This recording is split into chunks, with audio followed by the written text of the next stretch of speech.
Grup Prayogo Pangestu, PT Petrindo Jaya Kreasi Tbk akan menggarap proyek pembangkit listrik di kawasan smelter nikel di Halmahera Timur. Proyek senilai 10 triliun rupiah tersebut akan digarap setelah anak usaha Petrindo menyelesaikan akuisisi terhadap 90% saham PT Gunadarma Integra. Emiten Grup Prayogo Pangestu PT Petrindo Jaya Kreasi Tbk akan menggarap proyek pembangkit listrik di kawasan smelter nikel di Halmahera Timur dengan nilai investasi sekitar 10 triliun rupiah. Proyek itu akan digarap setelah anak usaha perseroan yakni PT Volta Daya Energi Indonesia menyelesaikan akuisisi terhadap 90% saham PT Gunadarma Integra. Adapun PT Gunadarma Integra akan mengembangkan proyek pembangkit listrik berkapasitas 680 MW di kawasan industri terintegrasi Veni Haltim Industri Park, Halmahera Timur, Maluku Utara. Nilai proyek tersebut diestimasi mencapai 600 juta US dollar atau setara dengan 10 triliun rupiah dengan target pelaksanaan pembangunan proyek selama 28 bulan. Sementara itu PT Volta Daya Energi Indonesia merupakan anak usaha yang baru didirikan Cuan pada tanggal 10 Juli 2025. Pendirian Volta Daya diproyeksikan akan memperkuat jaringan bisnis perseroan di sektor energi. Selain itu, langkah ini dinilai sejalan dengan strategi pengembangan usaha jangka panjang perseroan yang sebelumnya dikenal dengan fokus utama di sektor pertambangan batu bara, logam mulia, dan pasir silika. Berbagai sumber untuk ID Action. PT Bumi Resources Tbk terus melakukan diversifikasi bisnis di luar sektor batubara setelah resmi mengakuisisi tambang mineral asal Australia Wolfram Limited. Langkah ini dianggap menjadi strategi penting untuk memperkuat portofolio bisnis perseroan. PT Bumi Resources Tbk atau Bumi sukses menyelesaikan proses akuisisi Wolfram Limited, perusahaan tambang mineral asal Australia. Bumi mengakuisisi 99,68% saham Wolfram senilai 696 miliar rupiah dan akan menyelesaikan sisa 0,32% saham pada akhir Oktober 2025. Total nilai transaksi mencapai 698 miliar rupiah atau setara dengan 6,35 juta dolar Australia. Advisor Bumi Resources Christopher Fong mengungkapkan Wolfram akan mulai produksi emas pada Juni 2026. Dalam 12 bulan pasca produksi ditargetkan dapat menghasilkan 75.000 hingga 100.000 ons troy emas per tahun. Bumi juga berencana mengembangkan portofolio non-batu bara lain di Indonesia maupun Australia dalam 6 hingga 12 bulan ke depan. Analis Korea Investment and Sekuritas Indonesia Muhammad Wafi menilai akuisisi ini akan menjadi langkah strategis bagi Bumi dalam diversifikasi bisnis. Meski belum berdampak besar dalam jangka pendek, namun mulai tahun 2026, Wolfram diperkirakan menjadi sumber pendapatan baru dari komoditas emas dan tembaga. Harga saham Bumi dianggap wajar di level Rp160 per saham. Berbagai sumber untuk ID Action. Emiten farmasi PT Soho Global Health Tbk memperoleh fasilitas kredit korporasi dari PT Bank HSBC Indonesia dengan nilai maksimal Rp350 miliar untuk mendukung kebutuhan modal kerja dan kas operasional perusahaan serta anak usaha. Fasilitas tersebut ditandatangani pada 10 Oktober 2025 oleh Soho bersama dua anak usahanya yaitu PT Soho Industri Farmasi dan PT Parit Padang Global yang bertindak sebagai debitur.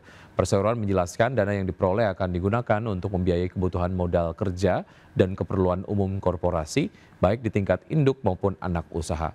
Transaksi ini disebut memberikan fleksibilitas keuangan tambahan bagi Soho dalam menjaga likuiditas dan mendukung pertumbuhan bisnis.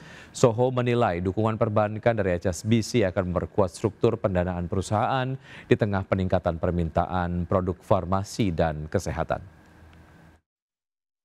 Ya, perang dagang antara Amerika Serikat dan China kembali memanas usai Presiden Donald Trump memperketat kebijakan perdagangan terhadap Beijing dan Trump mengumumkan rencana kenaikan tarif hingga 100% terhadap seluruh ekspor China ke Amerika Serikat disertai dengan pembatasan atas ekspor perangkat lunak mulai 1 November 2025. Perang dagang antara Amerika Serikat dan China kembali memanas usai Presiden Donald Trump kembali memperketat kebijakan perdagangan terhadap Beijing.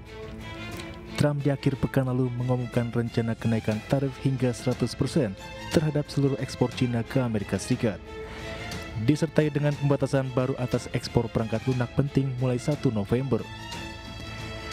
Kebijakan tersebut diumumkan 9 hari sebelum berakhirnya masa keringanan tarif yang saat ini masih berlaku. Langkah ini diambil sebagai tanggapan atas keputusan Beijing yang memperluas kontrol ekspor terhadap mineral langka, komponen penting dalam industri teknologi seperti kendaraan listrik, mesin pesawat, dan radar militer. Trump menyebut langkah Cina mengejutkan, menandai keretakan terbesar dalam hubungan kedua negara dalam 6 bulan terakhir. Selain tarif baru, Trump juga mengancam akan membatasi ekspor pesawat dan suku cadangnya ke Cina. Sumber di lingkaran pemerintah Amerika Serikat menyebut Gedung Putih sedang menyiapkan daftar tambahan produk yang akan menjadi target kebijakan baru ini. Trump bahkan meragukan rencana pertemuannya dengan Presiden Cina Xi Jinping yang dijadwalkan 3 minggu lagi di Korea Selatan. Adapun pernyataan Trump memicu kepanikan di pasar global, salah satunya indeks S&P 500 yang anjlok lebih dari 2%, menjadi penurunan harian terbesar sejak April. Berbagai sumber untuk ID Action. Sebanyak 3 bank sentral di Asia Pasifik mengguncang pasar dengan keputusan suku bunga di luar ekspektasi yang mencerminkan risiko perlambatan ekonomi dan meningkatnya ketidakpastian global. Bank Sentral Selandia Baru pada 8 Oktober memangkas suku bunga acuan sebesar 50 basis poin, 2 kali lipat lebih besar dari perkiraan mayoritas analis, menyusul pelemahan aktivitas ekonomi dan sentimen bisnis. Pada hari yang sama, Bank Sentral Thailand justru mempertahankan suku bunga meski prospek pertumbuhan melemah, BAT menguat, serta gubernur baru yang cenderung dovish. Sehari kemudian, Bank Sentral Filipina mengambil langkah mengejutkan dengan memangkas suku bunga 25 basis poin, berlawanan dengan ekspektasi pasar yang memperkirakan tidak adanya perubahan. Rangkaian kebijakan Bank Sentral tersebut menegaskan meningkatnya ketidakpastian domestik yang semakin diperburuk oleh kebijakan perdagangan Presiden Amerika Serikat Donald Trump yang kembali menjabat di Januari lalu.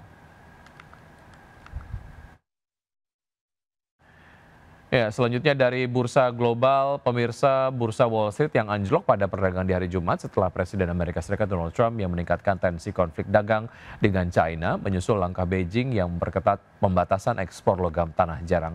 Trump juga mengumumkan bahwa ia akan memberlakukan tarif tambahan sebesar 100% terhadap impor dari China, serta memberlakukan pengendalian ekspor untuk perangkat lunak penting buatan Amerika Serikat. Kita lihat data selengkapnya untuk bursa Amerika.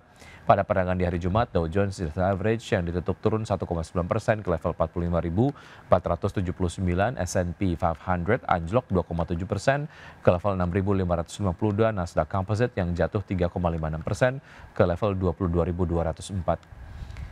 Dari bursa Eropa, pemirsa, bursa saham Eropa yang anjlok pada perdagangan di hari Jumat lalu ataupun di akhir pekan yang menghapus seluruh kenaikan mingguan. Kekhawatiran baru terhadap perang dagang yang dipicu oleh ancaman tarif terkini dari Presiden Amerika Serikat Donald Trump mengguncang kepercayaan investor. Stoxx 600 ditutup turun 1,25% ke posisi 564,16, DAX Jerman turun 1,5% ke 24.241, CAC Prancis yang merosot 1,53% ke posisi 7.918.